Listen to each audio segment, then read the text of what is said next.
His insane lead left hook is snappy, tight, and heavy. He goes to the body with it the majority of the time. Yeah, there's not much he can do. That was a headshot, down he goes to the body, and that should do it. The most damaging body shots, the ones that you don't see coming, Canelo throws these bombs in spades. He trains for all sorts of situations and is always a step ahead of his opponents. But before facing him, his opponents went too far, unaware of what was coming for them. Canelo Alvarez, not too This will be the biggest upset in boxing history, I believe. And he's going to give Canelo a boxing lesson. I've always said it, Billy Joe's the man to beat him. When they step in the ring with me, it's completely different. Once what was trash talk turned into respect after getting knocked out by him. This is opponents before and after fighting Canelo Alvarez. Alvarez, 33, has been boxing professionally since he was 15 years old. On December 15, 2018, it was hardly a surprise that Alvarez, at worst among the top 10 pound-for-pound best fighters in the world, rolled past the unheralded and little-known Rocky Fielding. I know that I have a tough fight, but I like the challenges and I know we're going to make history. I'm ready for that. He was poised and boxed smartly, landing the harder shots and not letting a 5-inch height advantage cause him too much trouble.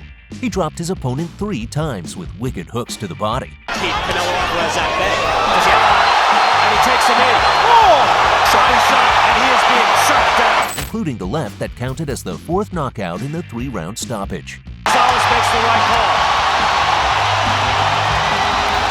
call. Fortunately for me, he came to attack, and that was the error he made. But I did my thing in there, said Alvarez. You won't see Canelo ever attacking recklessly. His punch output is economical and very disciplined.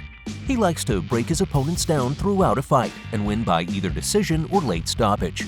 Post-fight, Fielding admitted, "He's strong.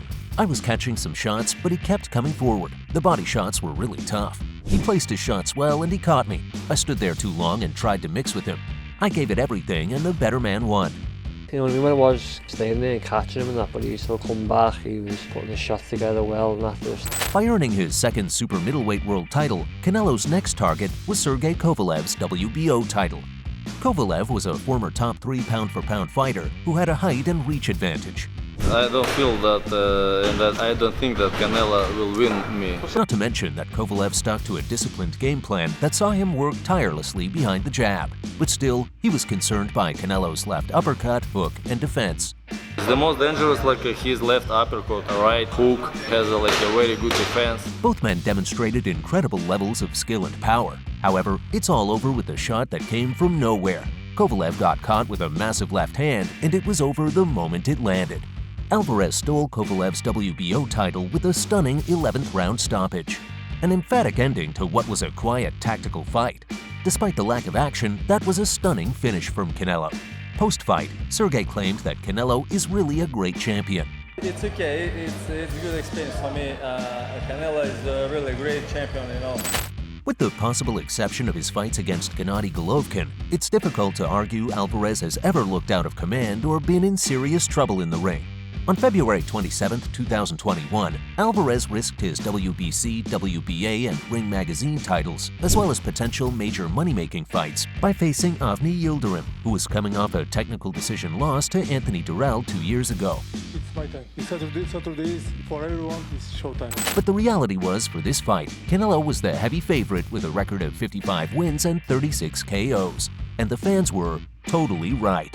The Mexican boxer dropped the Turkish challenger with a left-right combination to the head midway through the 3rd round. Alvarez followed with additional combinations, pinning Yildirim on the ropes. Downstairs, upstairs, Yildirim not firing back. There's the counter left, finally. Though Yildirim survived the round, he absorbed sufficient punishment that forced his trainer to stop the fight. Wherever there's an opening, Canelo has a punch to exploit it and land something significant. Because of this, opponents have a very hard time predicting their next move, forcing them to react awkwardly under the mounting pressure. Like, see what happened here. The Yildirim I saw against Chris Eubank, getting in tight and not throwing any punches back when you get clips. Yes, he does. Maybe he does. After Yildirim's trainer warned his fighter between rounds that he needed to show something or the fight would be stopped, the 29-year-old Yildirim stared with a blank expression on his face that caused his corner to stop the fight.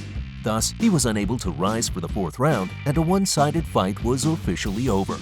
With the victory, Alvarez successfully defended his WBC and WBA belts.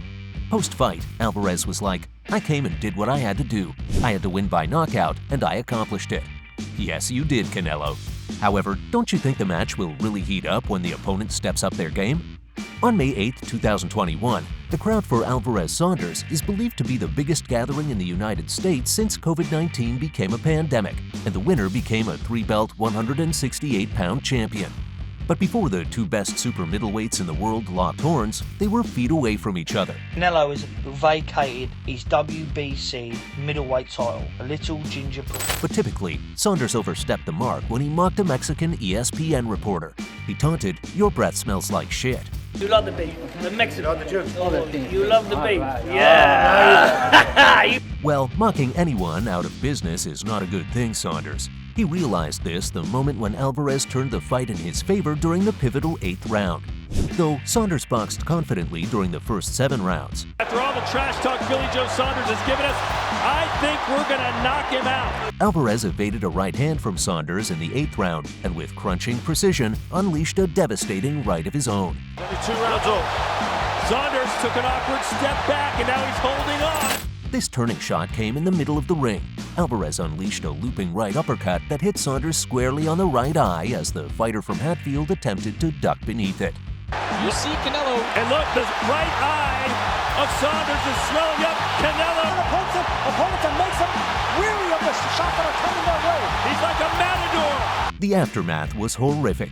Saunders, who lost his WBO belt in his first professional defeat, was taken directly into an ambulance and was suspected to have a broken orbital bone. You corner and fight on with that kind of injury. Takes a lot. I mean, that will be revealed. Post-fight, Canelo completely knew what he did to his opponent.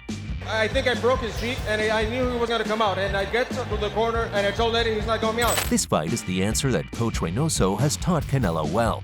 This isn't to say that Canelo merely waits for his opponents to make a mistake, however. He's perfectly capable of creating opportunities himself, which brings us to the next fight.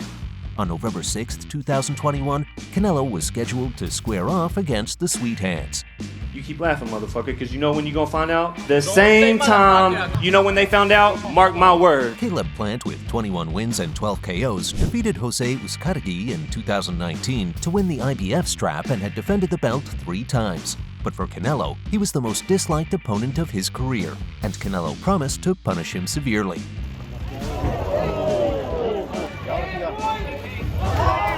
The pressure mounted and Canelo never stopped coming. Ultimately, it was the left hook in the 11th round, followed by an even more vicious right uppercut that led to Plant's downfall. On unsteady legs, Plant attempted to escape danger, but Alvarez sensed the moment. He closed in with a barrage of shots that dropped Plant again as the referee halted the bout at 45 seconds of round 11.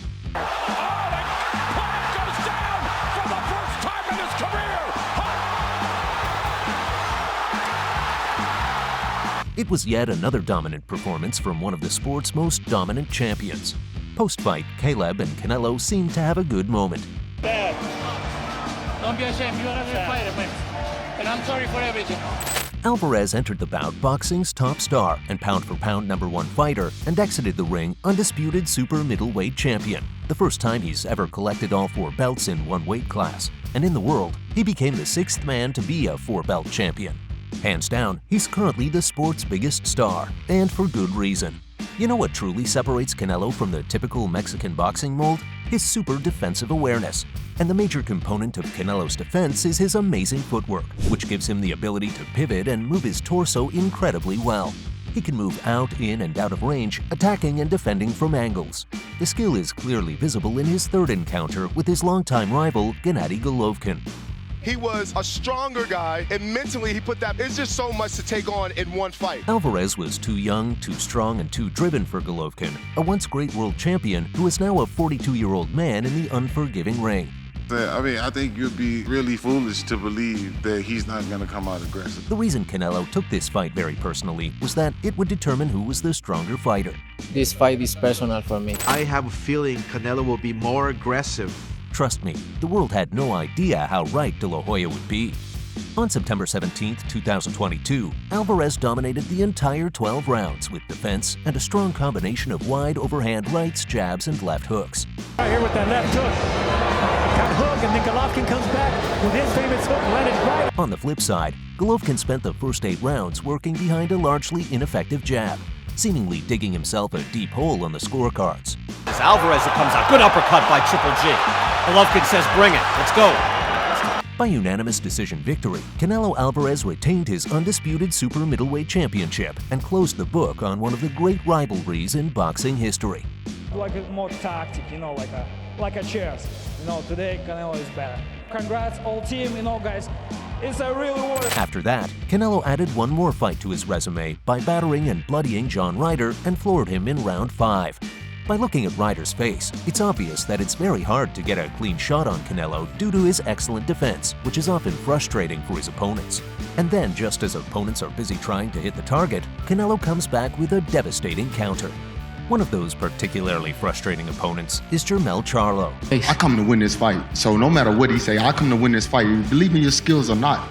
Charlo entered the ring as the undisputed junior middleweight champion and had never competed above 154 pounds before, so it was Jermell's first time in the ring at 167.4 pounds. But Canelo Alvarez said he wanted to make a statement. He never used to be with a fighter like me. And he did just that against Jermell Charlo on September 29, 2023 in Las Vegas. From the very onset of the bout, Alvarez controlled the pace and location of the fight. He backed Charlo into the ropes time and time again, capitalizing on those opportunities by landing big power punches, especially to the body.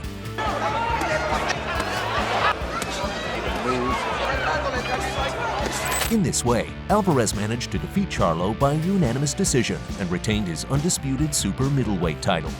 Post-fight, Charlo's tone was completely changed. Canelo's a motherfucker. Maybe I felt that more because of the fact it's my first time at that weight division. This is the power of Canelo's punches. He is known for his superior ring intelligence, named as a thinking fighter where every technique has a purpose. You'll never witness any wasted movements in his fighting style. Opponents get caught up in what he's doing in the ring, trying to decipher his movement, and they hardly realize they are falling into a trap. And one of such traps was laid by him in his recent bout against Jaime Munguia on 4th May 2024. I come with the same mentality. I think the same for him, but the other way around, that I'm gonna knock him out. Despite having rage over Jaime Munguia, this fight was more likely against De La Hoya, his perennial rival. His sole loss came against Dimitri Bivol. Alvarez was contending for the WBA light heavyweight title. This was his 4th defense of the WBC, WBO, IBF, and WBA super middleweight titles, which he successfully defended. The boisterous, surprising support for Jaime Munguia was swiftly extinguished when a left hook, followed by a right uppercut, planted the challenger on the canvas for the first knockdown of his 44-fight career.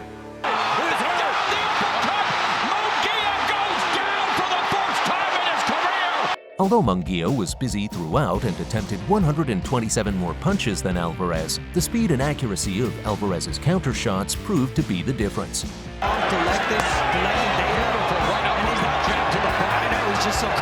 Post-fight, the heartbroken Munguia stated, "I came out well, but I think at the beginning I was winning some of those rounds. It was going well and I let my hands go, but he was a fighter with a lot of experience, obviously.